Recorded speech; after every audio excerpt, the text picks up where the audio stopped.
Bien.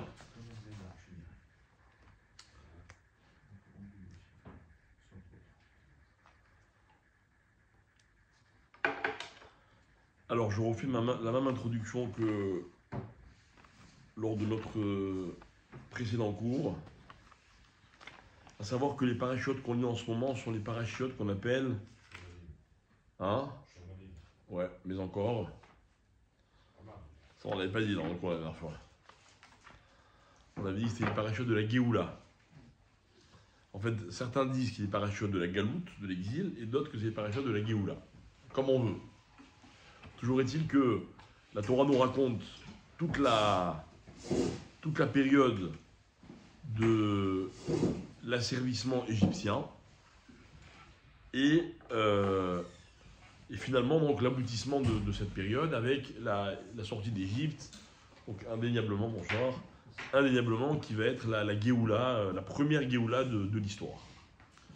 Et donc, si on était capable de vraiment s'inspirer de ces parachutes, on verrait que tous les ingrédients de la Géoula se trouvent dans ces parachutes. Alors nous, on va commencer gentiment avec une toute petite idée qui va nous servir de tremplin. En effet, la Torah nous raconte, donc je reviens un peu en arrière, Parashat Shemot, alors que cette semaine c'est déjà Parashat, comment ça s'appelle? Beau. Voilà. Tous les beaux savent comment s'appelle cette paracha. Et donc la Torah raconte que dans Shemot, que Moshe Rabbeinu, donc fameux Moshe qui a grandi dans le palais de Pharaon, puisqu'il a été sauvé des eaux par la fille de Pharaon. Un jour il sort, vous vous rappelez de cette anecdote sûrement, un jour il sort voir ses frères et il voit un Égyptien en train de frapper un Juif. Qu'est-ce qu'il fait? Il le tue. D'accord? Il défend le Juif, il le tue. Évidemment, il prend ses précautions, la Torah dit, Vaïfen Kovacho, il regarde à droite, il regarde à gauche, Vayar qui ish, il voit qu'il n'y a personne qui le voit, il frappe l'Égyptien, il est conscient que si jamais il se fait attraper, c'est la mort assurée. Le deuxième jour, il ressort à nouveau et il voit deux Juifs qui se frappent, qui se disputent. Qu'est-ce qu'il fait?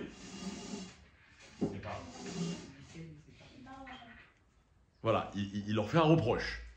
Donc il les sépare et il leur dit, il dit au mauvais, à celui qui frappait l'autre apparemment, pourquoi tu frappes ton prochain? Alors l'autre il lui répond, il lui dit, mais j'ai pas compris, tu vas me faire comme tu as fait à l'Égyptien hier là? Tu vas me tuer? Ok? Vaïra Moshe, Moshe a eu peur, Vaïomar, et il dit, Achen Noda Adavar. On l'a déjà évoqué la dernière fois. Moshe dit, Achen, ainsi, Noda Adavar, la chose est connue. Vous vous rappelez ce qu'on a expliqué? C'est-à-dire quoi, ainsi la chose est connue? Qu'est-ce qu'il veut dire, Moshe? Qu'est-ce qui est connu? Qu'il a tué l'Égyptien. Voilà, ça c'est le pshat. Ce qui apparaît, on va dire... Vous aviez parlé de délation. Voilà. En fait, nos maîtres nous expliquent que l'intention de Moshe, c'est de dire, maintenant je comprends pourquoi les Juifs sont en exil. Ok, pourquoi? Parce que, à cause de la délation. C'est-à-dire, le seul témoin de la scène qui s'est passée hier, c'est qui? Hein? Non, ça c'est celle d'aujourd'hui. C'est le juif qui a réussi. C'est le Juif qui l'a sauvé. Donc qui a pu aller raconter qu'il avait tué un Égyptien? Celui qui l'a protégé. Donc j'ai dit, j'ai compris pourquoi les Juifs sont en exil. Terrible, hein? Ok?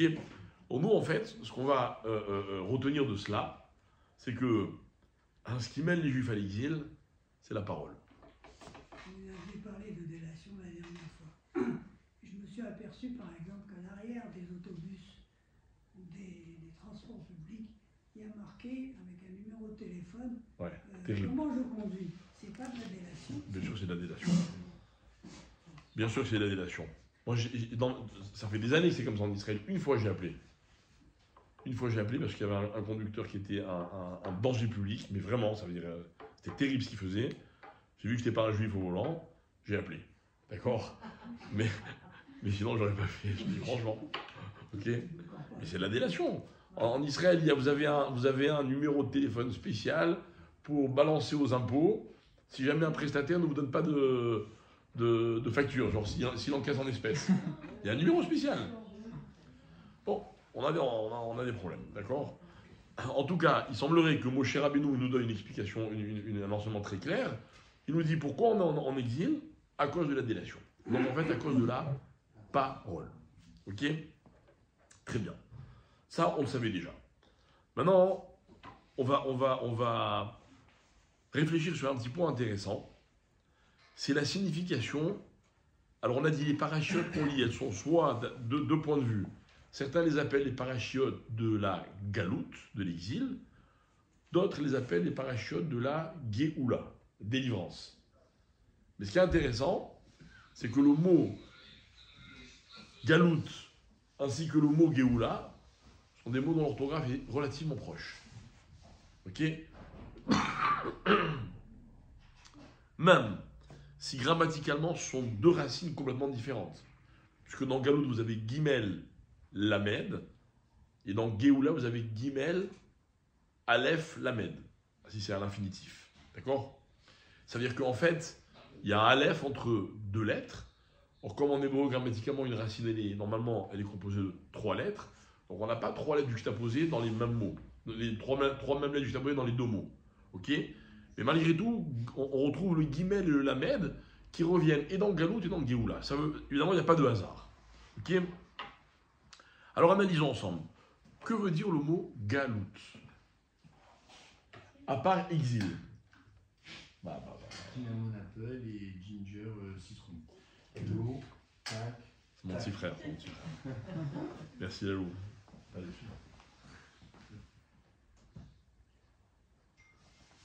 Excusez-moi, mais comme j'ai très mal à la gorge pour arriver jusqu'au bout du cours. Et bon, il y a des gens qui ont tellement insisté pour qu'on fasse quand même ce soir que j'ai pas pu résister. Alors, merci. Merci, merci. Alors, ça veut dire quoi le mot galout? Donc, à part le mot exil, ça veut dire quoi?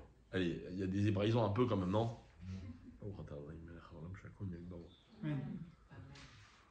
Absence. Bravo.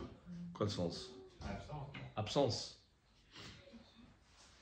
Pourquoi absence? Toi tu dis dévoilement et toi tu dis absence. Comment ça se rejoint?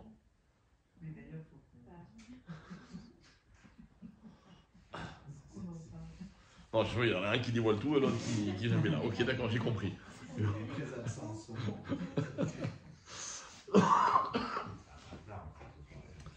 Regardez, ça veut dire quoi galouille? Galouille, ça veut dire dévoiler. Ok? Galouille, ça veut dire dévoiler. Les galottes, dévoiler. Ok? Mais, donc en fait, quand on parle de dévoilement, c'est qu'à l'origine, il y a quelque chose qui est caché, ok, et qui va être dévoilé. Maintenant, nous, on est en train de parler d'exil, de galoute. Donc, quand je vous parle d'exil, mes chers amis, je ne parle pas que de l'Égypte, je parle de l'exil, en général, tous ceux qu'on a eu malheureusement à traverser tout au long de l'histoire. Quel rapport peut-il y avoir entre galoute, l'exil, et les galottes, qui veut dire dévoiler? Alors, pas présent. Et où le dévoilement? La présence de justement, Non. c'est ce qui nous manque, c'est la présence de. Alors d'accord. Alors, si c'était dans le mot Géoula, j'aurais compris. Dieu il se dévoile à travers la Géoula. Mais quand on est dans Galout, il est où Dieu? Ne me parlez pas de dévoilement, au contraire, dites-moi qu'il est caché. Il n'est pas là, il est absent. Voilà, mais ça ne veut pas dire absent Galout. Oui, il serait absent. Il est absent, on ne le voit pas. On ne le voit pas. Il s'est retiré. Bon. Voilà, il se cache. Quand je dis il est absent, ça veut pas dire qu'il n'est pas là, Non, mais... techniquement, mais il se cache, il veut pas qu'on le voit. Tout le problème de l'Église, c'est ça, c'est qu'on est perdu. Si on avait des réponses, si on voyait Dieu, ce ne serait pas de l'exil.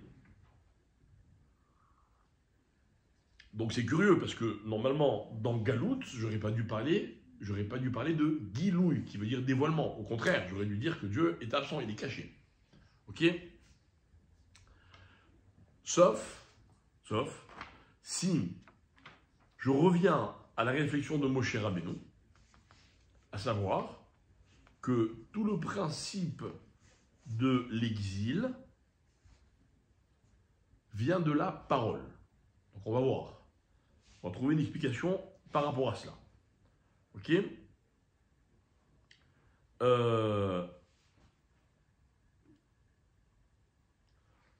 Alors,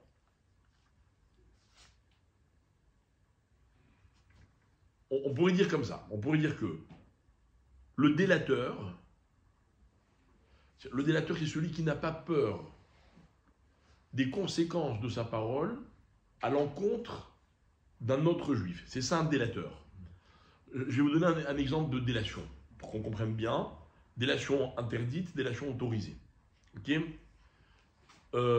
J'entends quelqu'un qui dit du mal de vous. Ok? Donc Réhouven, qui est un copain à vous, ou quelqu'un que vous connaissiez, je l'entends parler de vous. Je viens vous voir, je lui dis, t'as vu ce qu'il a dit Réhouven sur toi? Ça s'appelle la délation. D'accord? Ça s'appelle, comment on dit en hébreu? Oh zut, pas la shonara, ça s'appelle, hein? Rechilut, merci. D'accord? Rechilut, c'est ça la délation. Ok? Donc j'ai pas droit. Pourquoi j'ai pas droit? Parce que le Chavetz Chaim qui explique en long, en large, en travers tout le principe de la Rechilut, de la délation, il dit, quand moi je viens vous raconter ce que Réhouven a dit sur vous, en dehors du lachonara, c'est-à-dire j'ai fait de la médisance, parce que j'ai raconté le mal de ce personnage, je vais mettre dans votre cœur de la haine. De la haine contre Réhouven, c'est indéniable. Donc ça s'appelle Rechilut. D'accord? C'est facile. Alors imaginons que Réhouven soit un voleur. En tout cas, c'est un embrouilleur, il n'est pas très clair. D'accord? Et moi j'apprends que vous allez vous associer avec Réhouven. Est-ce que j'ai le droit de venir vous mettre en garde en disant attention, là, je t'explique, t'associes pas à Réhouven. Réhouven, il est problématique. Il a déjà planté plusieurs personnes, méfie-toi. Est-ce que j'ai le droit ou pas? Pourquoi pas? Pourquoi oui? C'est du mal. Et alors, qui a dit que je peux protéger l'un en détruisant l'autre? Regardez, revenez au calcul. Pourquoi j'ai pas le droit de vous raconter ce que Réhouven a dit contre vous? Parce que qu'est-ce que je mets dans votre cœur? De la haine. Si je vous laisse vous associer avec Réhouven, qui est un voleur, un jour ou l'autre, c'est sûr que vous allez le détester. Quand je vous mets en garde, en fait, je vous protège, pas d'un problème financier, je ne sais pas, mais de la haine qui risque de naître dans votre cœur à cause de ça. Voilà le calcul du Chavetz Chaim. D'accord? Voilà. D'ailleurs, le Chavetz Chaim va baser toute son étude en expliquant que le problème de la parole, la conséquence de la parole, négative ou positive, c'est quoi? C'est est-ce que je fais rentrer la haine dans le cœur de celui à qui je parle? Voilà. C'est très intéressant. C'est une vraie approche, quoi. C'est une vraie approche de tout le principe du langage. Donc, le Maharal, il explique, il dit, Moshe Rabbeinu fait la réflexion suivante. Le délateur ne peut pas avoir accès à la Géoula. Donc le peuple juif, il est plongé dans un état qui s'appelle Galout. On aspire à la Géoula. Tout le monde aspire à la Géoula, n'est-ce pas? Ok. Le délateur ne peut pas avoir accès à la Géoula. Voilà le constat que fait Moshe Rabbeinu. Moshe dit, ah, il y a des délateurs, ah, ben je comprends, il ne peut pas avoir de Géoula, quoi. Et qu'est-ce qu'il fait Moshe? Il s'en va. Il fuit. Il part en Égypte, il part dans le pays de Midian. Officiellement, c'est pour fuir les autorités égyptiennes qui le recherchent. Mais au fond de lui, c'est qu'il ne peut rien faire pour le peuple juif. D'accord? Après, il va se faire interpeller par Akadosh Baruch Hu dans le buisson ardent. Il va y avoir toute une discussion, etc. Et puis, les choses vont se passer différemment. Mais en tout cas, celui qui médit, le délateur, ne peut pas avoir accès à la Géoula. Donc en fait, voilà. Le principe de la galoute, de l'exil, existe pour que le peuple juif découvre quelque chose. D'accord? C'est-à-dire que l'exil lui-même n'est pas un dévoilement, au contraire. Pardon. Mais par l'exil, on peut arriver à une certaine découverte. Mais tout cela va être conditionné par la parole. Et moi, je vais vous expliquer, selon nos Chachamim, c'est quoi la parole? C'est quoi la bonne parole? Et c'est quoi la mauvaise parole? Vous voyez, je vous ai expliqué un principe. J'ai le droit de médire ou de ne pas médire si je rentre de la haine ou je ne rentre pas de la haine dans le cœur de quelqu'un. Ok, très bien. Ça, c'est déjà un premier, on va dire une première approche. Mais comment qualifier la parole? Quelle est la parole positive et quelle est la parole négative? Ok? À quoi sert la parole? À quoi sert la parole? En français, comment on dit aujourd'hui à quoi sert la parole? C'est quoi la réponse? Discuter, créer un échange. Comment il n'y a pas des coachs là ici? Communiquer, voilà, tout simplement. Est-ce que c'est important de communiquer? Oui. La base d'une relation, c'est quoi? C'est la communication. Quand vous voyez que dans une relation, quelle qu'elle soit, il y a des problèmes, on vous dit, on nous a toujours appris, la solution, c'est la communication. Ok? Mais attention, la communication, ça ne veut pas dire parler. Il faut être très prudent. Parce que dans la parole, il y a une mauvaise communication et il y a une bonne communication. Ok? Alors je vais vous expliquer la différence qu'il y a entre les deux. Si la parole s'apparente à galoute, elle est mauvaise. Ça veut dire quoi la parole qui s'apparente à galoute? Ok? Alors voilà. Quand vous parlez à quelqu'un ou quand vous vous livrez à quelqu'un, ou bien quand vous entretenez une relation, mais évidemment pas une relation profonde, pas juste comme ça des relations superficielles. Le principe d'une relation, c'est, en hébreu on va appeler ça leitraber. D'accord? C'est de lier deux personnes. D'accord? Donc je vous parle, vous me parlez, et ça crée ce qu'on appelle un chibour, un lien. Et le lien, c'est la base de n'importe quelle relation. Et donc, j'aurais pu penser que plus je parle, plus je suis mitraber. D'accord? Donc, j'aurais dit, donc la parole, c'est bien, c'est positif. Le problème, c'est que il y a deux types de paroles. Il y a une parole que nous, on va appeler comme ça en français, on va appeler la parole l'information. Ok? Bonjour, excusez-moi, monsieur, quelle heure il est, s'il vous plaît? Ben, il est 21h22. Ah, merci, au revoir. Est-ce que j'ai écrit un chibour? Vous savez comment j'arrive à rue un tel? Merci, au revoir. C'est poli, c'est gentil, c'est serviable, ce que vous voulez. C'est pas un chibour. C'est une info. Une info, mes chers amis, écoutez bien, c'est une connaissance que je n'ai aucune raison de cacher à quiconque.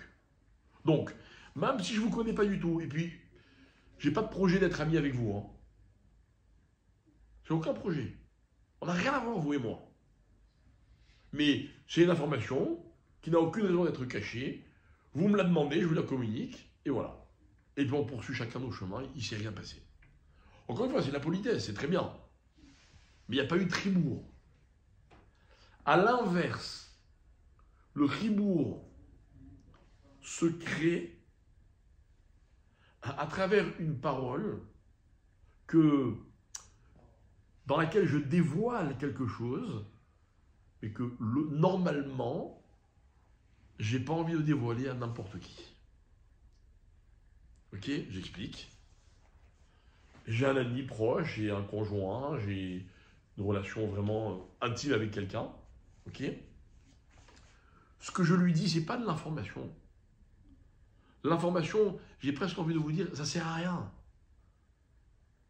Ça sert à rien, c'est la, comment on appelle ça, la bienséance, quoi. C'est bon, voilà, il est où le beurre dans le frigidaire, à quelle heure on mange, à telle heure, ok. C'est bien, on va dire que c'est nécessaire, mais c'est pas un ribourg. Le ribourg, c'est quand je suis capable de dévoiler à l'autre des choses que je lui dévoile parce qu'entre lui et moi, il y a quelque chose d'intime. Ça, c'est un ribourg. Sur mon Rolex Nord, il est 9h10. Si vous voulez. Ça s'appelle la frime, mais comme si vous voulez, j'ai pas de problème. Ah, non, mais non, sauf si vous dévoilez à très peu de personnes que votre montre, elle est de telle marque, ok, pas de problème. Mais venons, on va un peu plus haut, un peu plus loin, quoi. Vous voyez?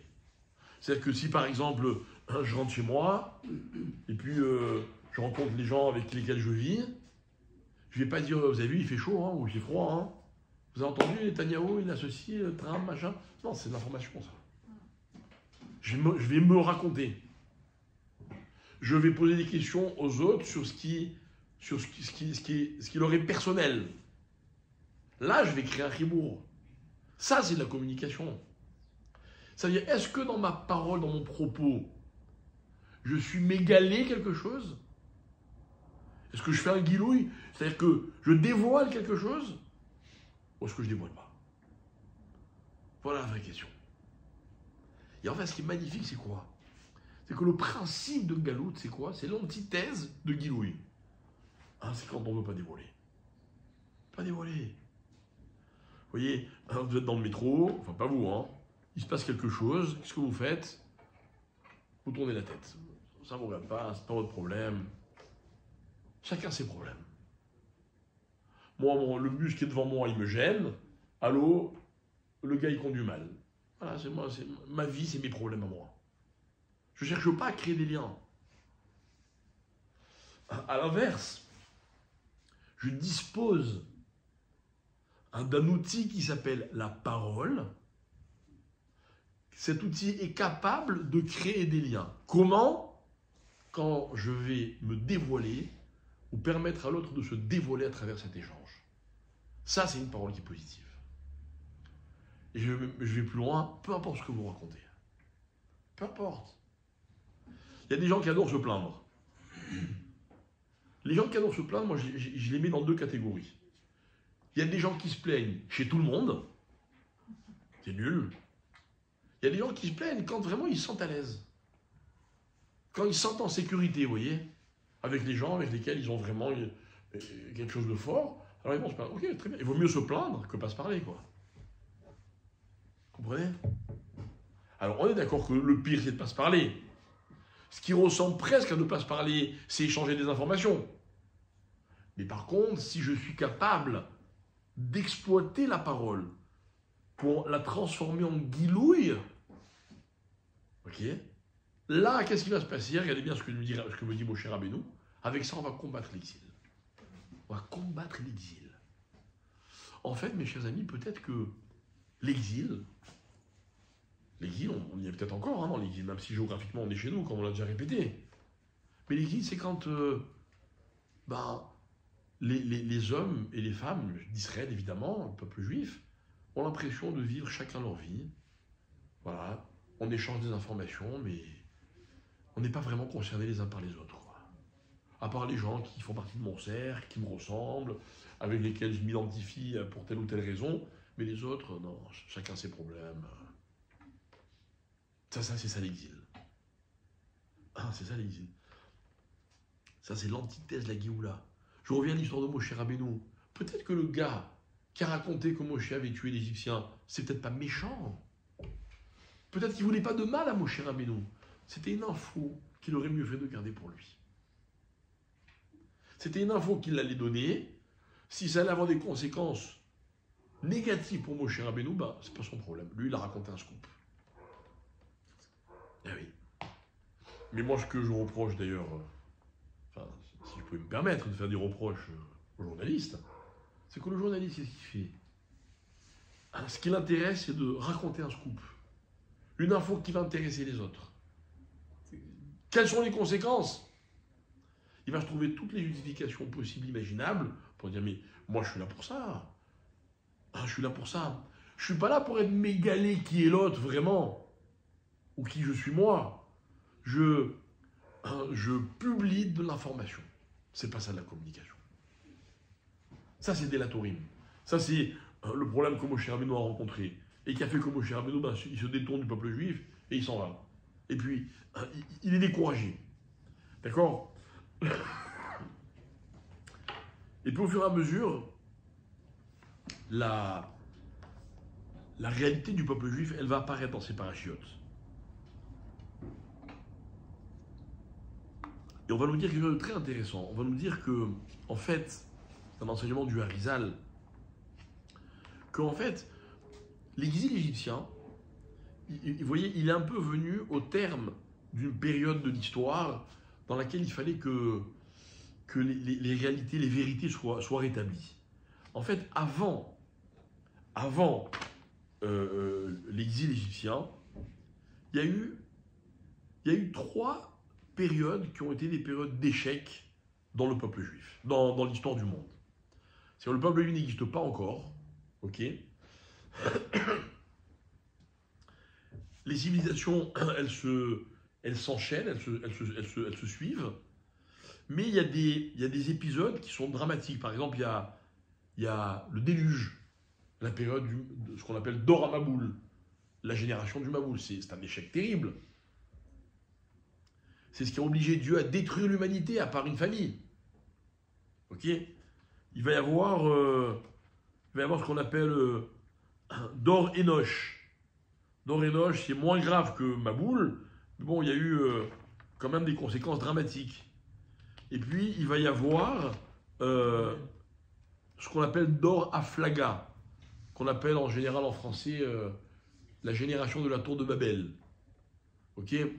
Donc, on va revenir rapidement sur ces trois périodes-là pour expliquer le sens de l'exil égyptien. Ok?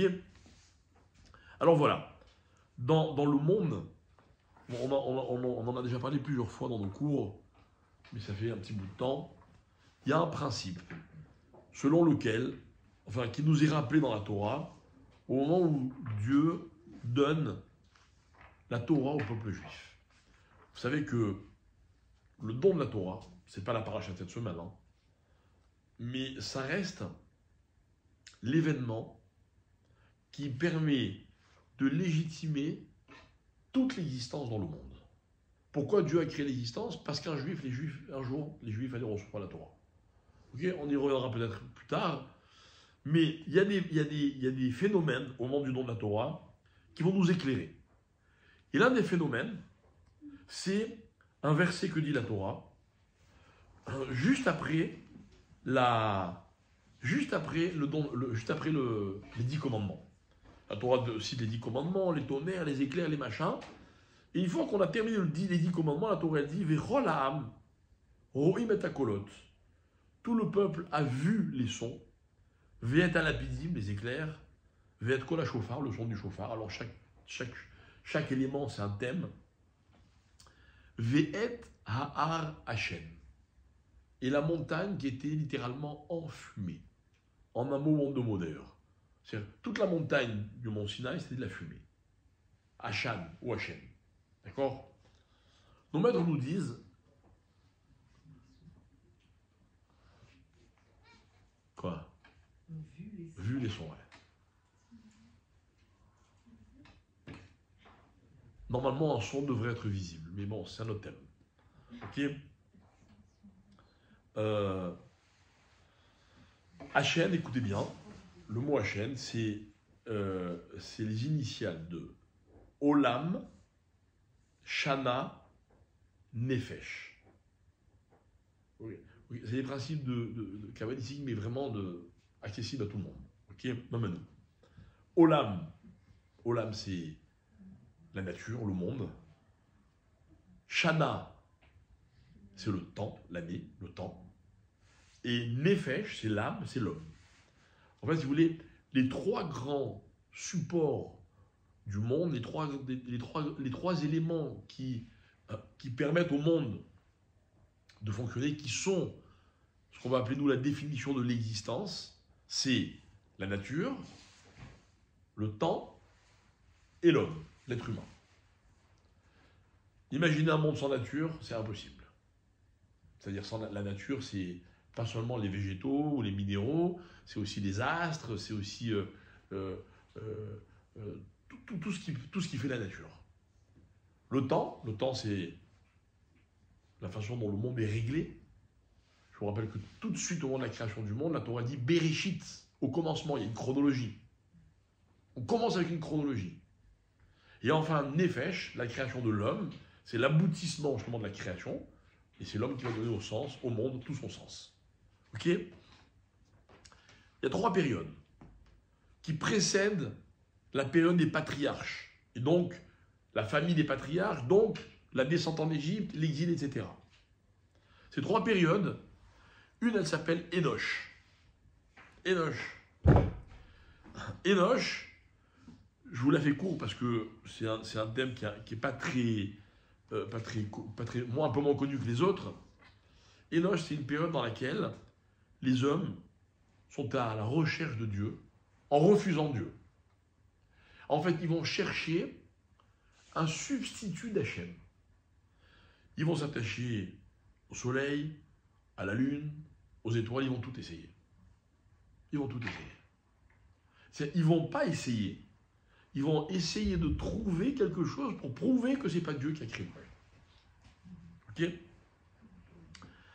ce qui est intéressant, c'est que cette idolâtrie qu'ils vont donc inventer, elle n'existe pas avant eux, va être basée sur les astres. Or, vous savez ce que la Torah dit des astres? Les astres ont été créés quel jour de la création? Pardon? J'entends pas. 4e, bravo.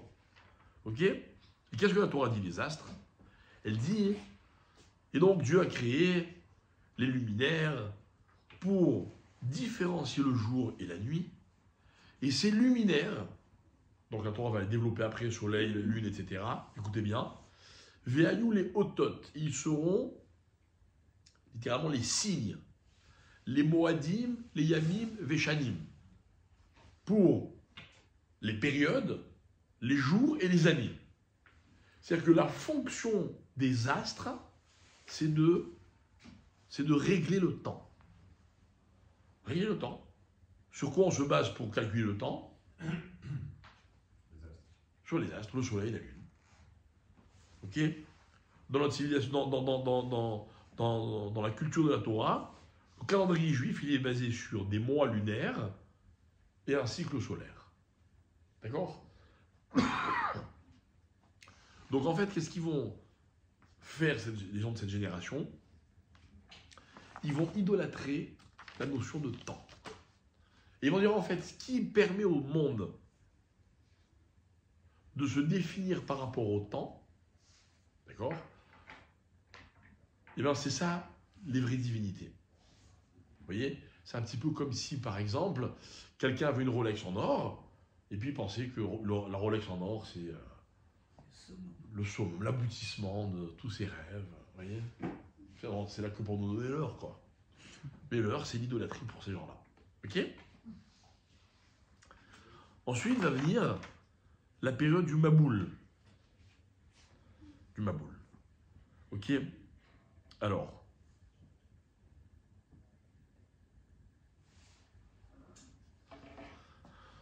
le Maboul, il s'est passé quoi pendant le Maboul? Pendant le déluge?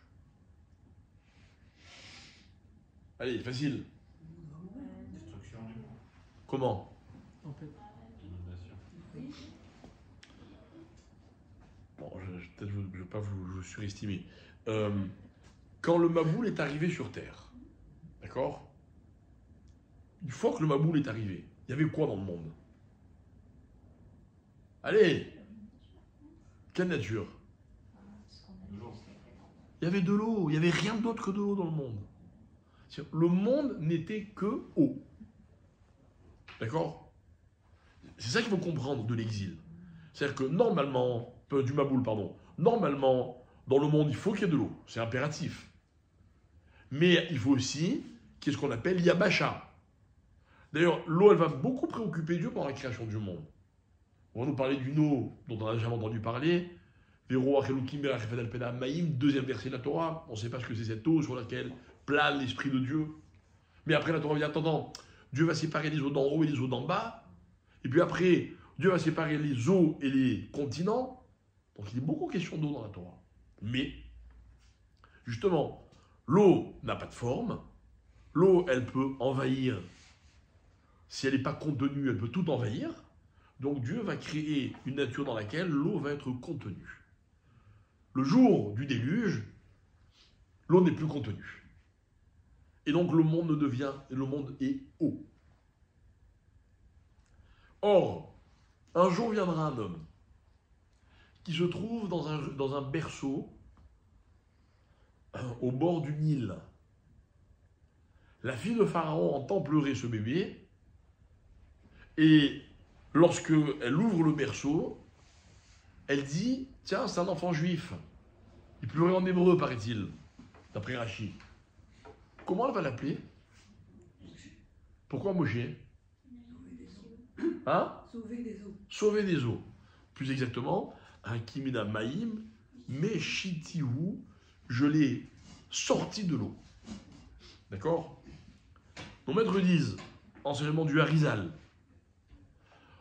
dans un monde d'eau, Moshe Rabbeinu en est extrait pour pérenniser l'existence de l'homme. D'accord? C'est-à-dire qu'en fait, Moshe Rabbeinu, alors non, on va bien expliquer. On va bien expliquer. C'est quoi l'eau? L'eau, en général, l'eau, c'est la bénédiction. Il ne faut jamais vous plaindre quand il pleut, parce que quand il pleut, c'est toujours un signe de bénédiction.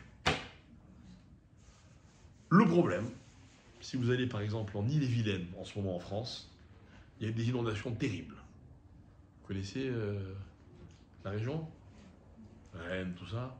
Non, vous ne connaissez pas, c'est pas grave. Eh bien, en Ille-et-Vilaine, qu'est-ce qui s'est passé? La bracha, c'est la bracha quand il y a des inondations? Alors, écoutez bien. Dans le monde, il y a ce qu'on appelle en hébreu un shefa. Shefa, c'est l'abondance. Dieu, il donne. Dieu, il donne. Il donne tout le temps, Dieu.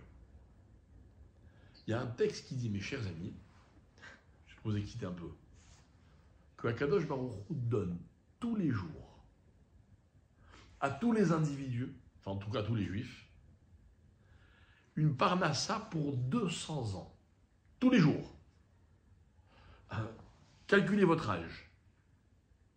Multiplié par le nombre de jours, multiplié par 200 ans. Vous imaginez la parnassa qui est à votre disposition? Et malheureusement, il y a des petits bouchons, vous voyez, ça sort pas. C'est ça le shefa. Le shefa, des fois, il est bloqué, et des fois, c'est le contraire. Il y en a trop du shefa. Le Harizal va expliquer,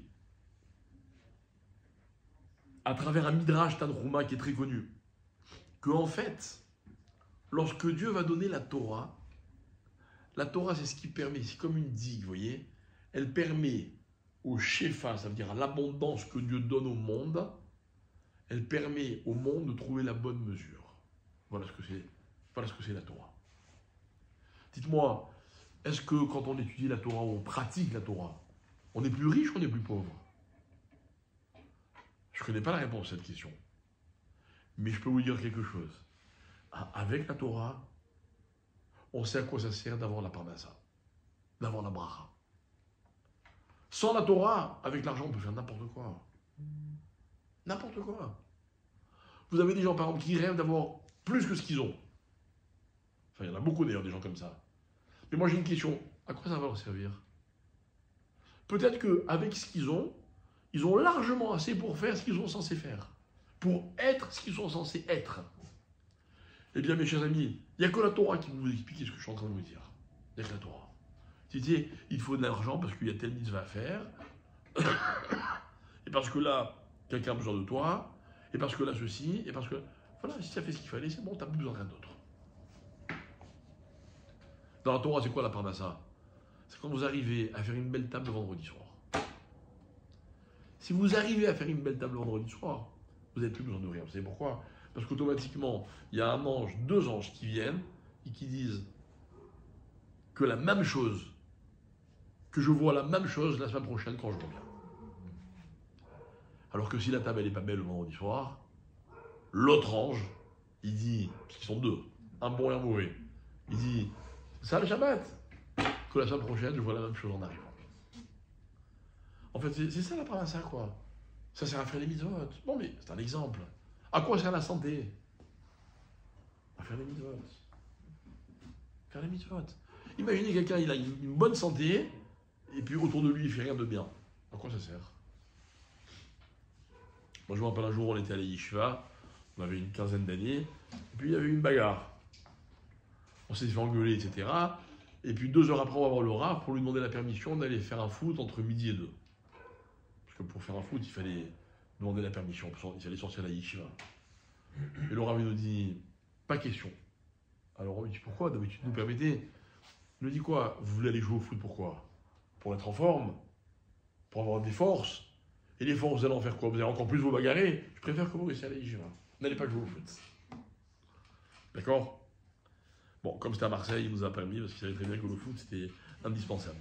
Ok? Mais en fait, c'est que le Shefa, mes chers amis, c'est pas un chiffre. L'abondance, c'est pas j'ai beaucoup, j'ai un peu. Le Shefa, c'est une régulation, vous voyez? Alors, il y a un moment dans l'histoire où le monde devient haut. C'est que le monde devient haut. Mais l'eau, c'est la bracha. Mais la bracha, quand il y en a trop, ben c'est pas bon. C'est pas bon. Moshe Rabbeinu, il vient d'un monde de Shefa, d'abondance, qui s'appelle l'eau. Et cette femme-là, Batia, elle le sort de l'eau. C'est quoi le sort de l'eau?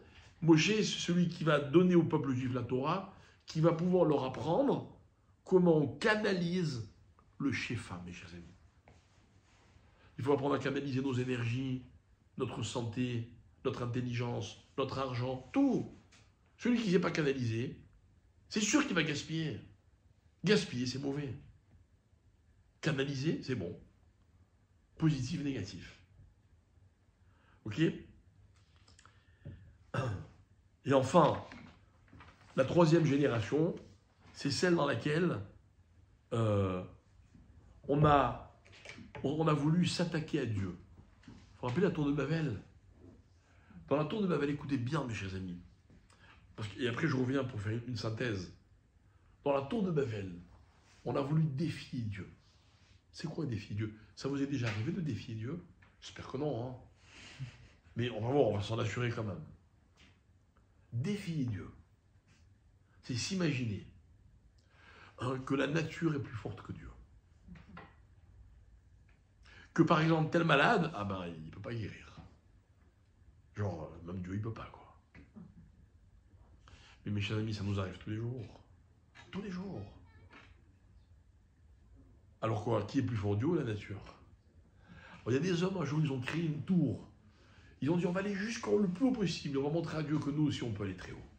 Et là-bas, on va le défier et on va gagner. C'est ça. C'est la nature contre Dieu.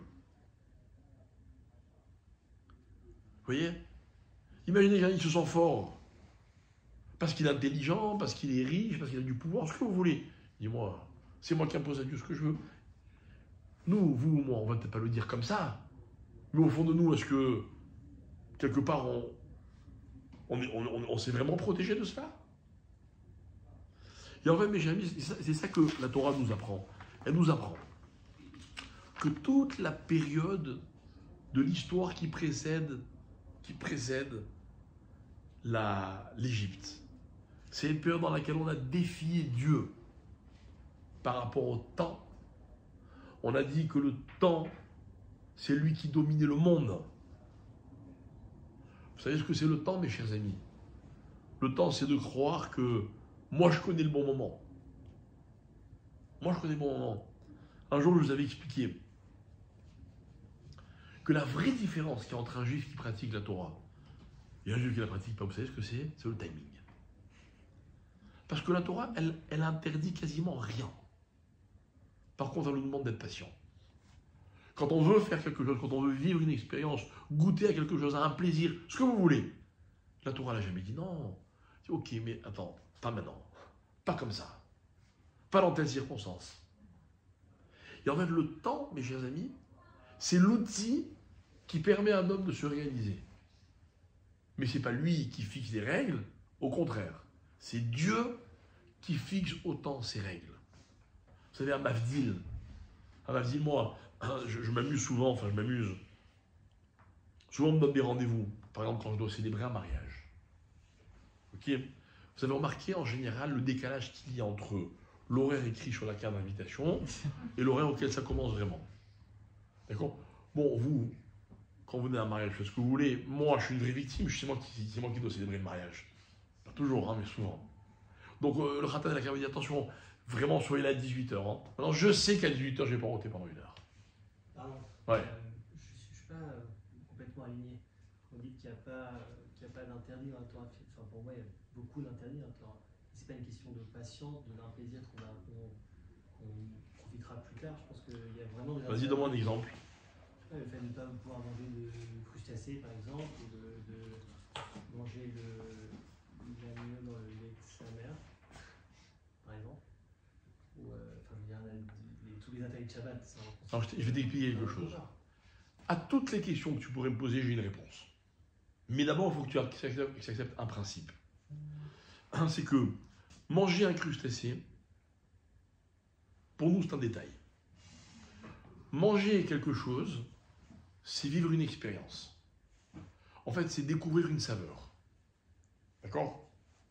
Dans la Torah, et c'est marqué dans la Gemara de Choulin, la Gemara elle raconte que, elle explique là-bas que il n'y a aucune saveur que le monde contient que la Torah t'interdit de façon absolue.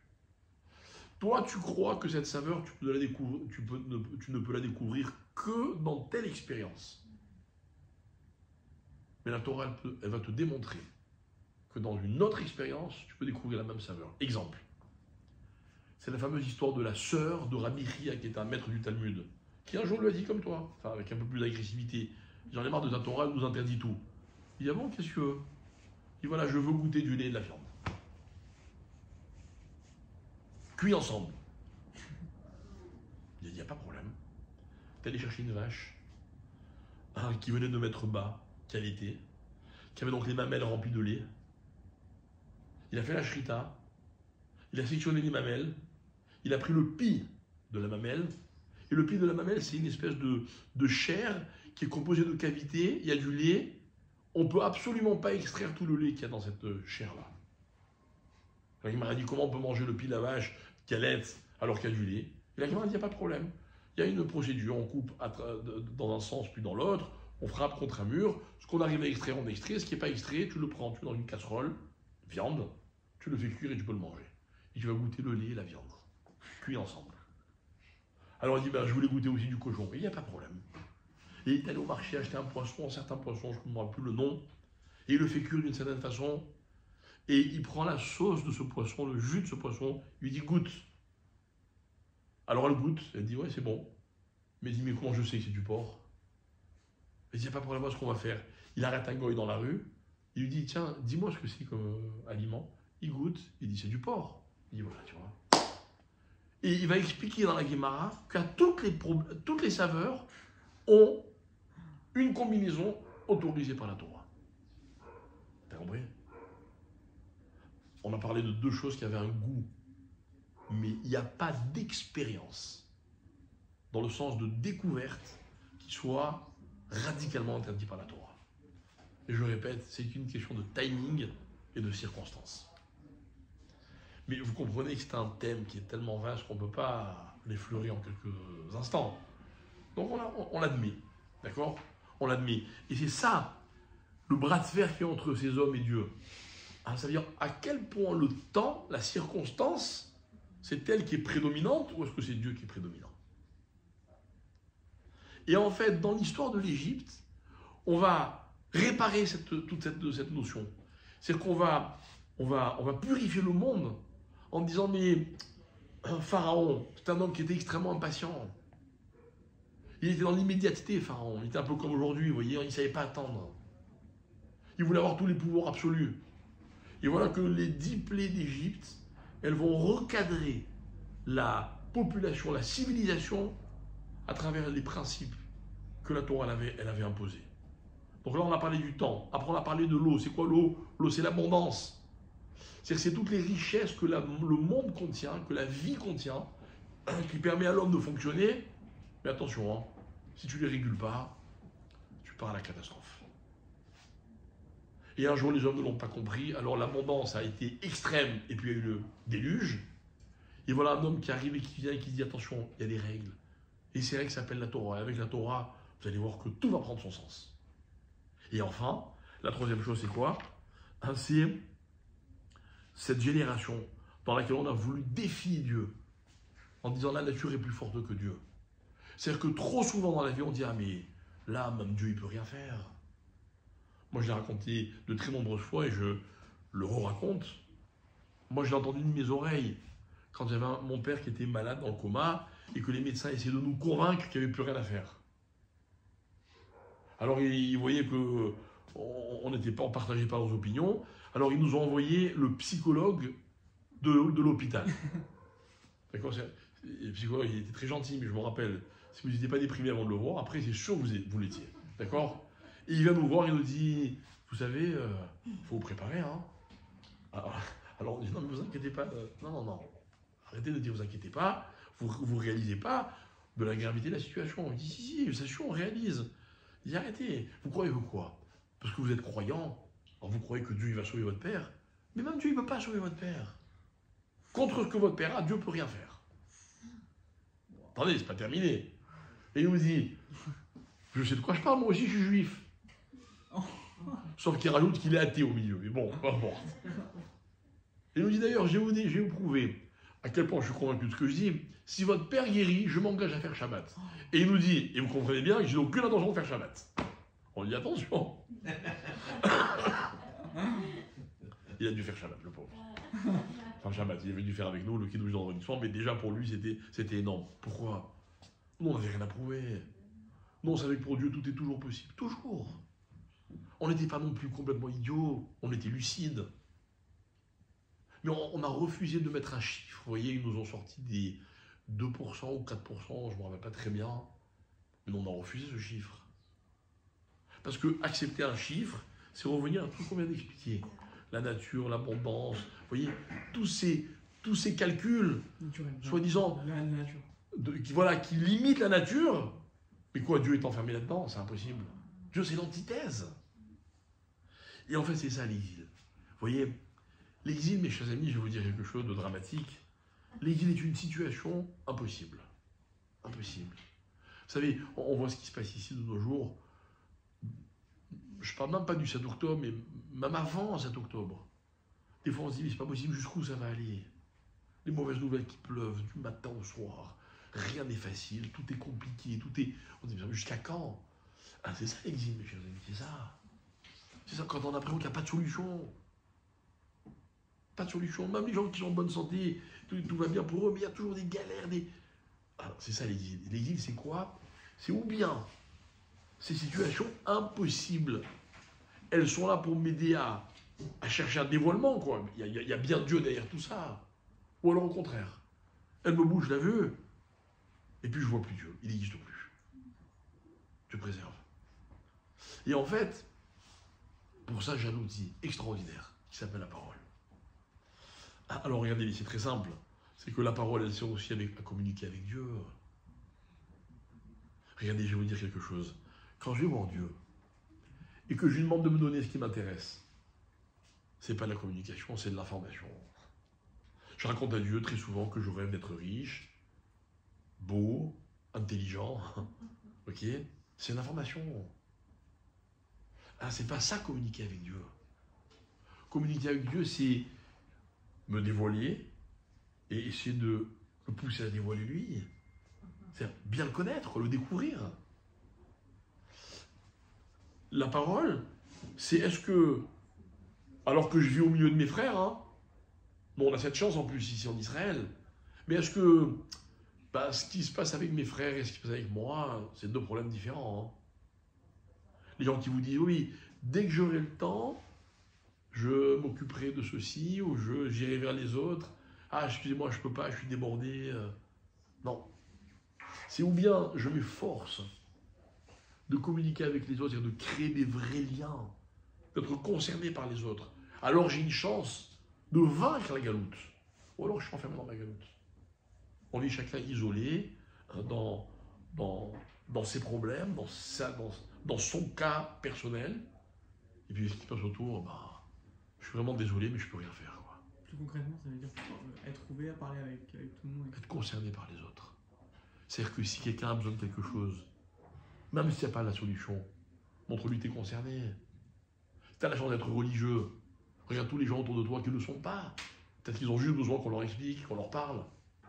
Si toi tu as une maison dans laquelle tu fais Shabbat, regarde autour de toi tous les gens qui ne font pas Shabbat. Peut-être qu'ils attendent juste une chose et qu'on leur montre que c'est un Shabbat, qu'on leur propose. Je sais pas, c'est des exemples qui me viennent. Tu vas à la synagogue, pourquoi tu pars de chez toi tout seul et tu arrives tout seul? En chemin, tu n'as rencontré personne. Évidemment, ça doit être un peu utopique ce que je dis, mais c'est le principe qui m'intéresse. Le principe d'être concerné par les autres. Vous comprenez? Voilà la phrase de Moshe Rabbeinu. Alors tout ça, ça va prendre un certain temps, ça va coûter 12 plaies à l'Égypte, mais Dieu va vraiment se dévoiler. Et en fait, moi je me rappelle de ce fameux débat qu'on avait eu un jour à la Yeshiva. Peut-on expliquer scientifiquement les 10 plaies d'Égypte? Et c'était un grand débat. Il y avait des élèves qui disaient, mais pas du tout, c'est que des miracles. Il y en avait d'autres qui disaient, en tout cas moi c'était mon avis, c'est-à-dire non, ça ne me dérange pas du tout qu'on les explique scientifiquement, pas du tout. Mais le timing il est incroyable. À chaque fois que Moshe va dire, voilà ce qui va se passer, ça se passe. C'est ça dévoiler Dieu. Le dévoilement de Dieu, c'est pas toujours par des miracles incroyables. Non, c'est quand Dieu et moi, on a rendez-vous, et on est tous les deux au rendez-vous. Voilà. Pile là où j'attendais, pile là où Dieu m'attendait. Parce que finalement, c'est ça vraiment communiquer. Vous voyez, Dieu et moi, on se dit des tas de choses que je ne vous raconterai pas. Et vous savez par quoi ça commence? Parce que tous les matins, lui et moi, on se rencontre au moment de la prière. Et je suis sûr qu'il m'attend tous les matins. Et moi aussi d'ailleurs, je l'attends, c'est pas le mot, mais je me lève, je me dépêche, je me prépare pour être à l'heure. C'est un rendez-vous. C'est ça communiquer. Communiquer, je sais que dans ma vie personnelle, j'ai des gens qui m'attendent constamment. Quand ils m'attendent, ils attendent que je leur raconte, qu'on parle, que je les écoute, que je leur enseigne un peu de Torah, c'est des rendez-vous. Ça, c'est de la communication. Ça, c'est guilouille. Le guilouille, mes chers amis, c'est l'arme absolue contre galoute. Si on a compris ça, on a déjà pas des solutions, mais en tout cas, on a les outils pour les solutions. Voilà.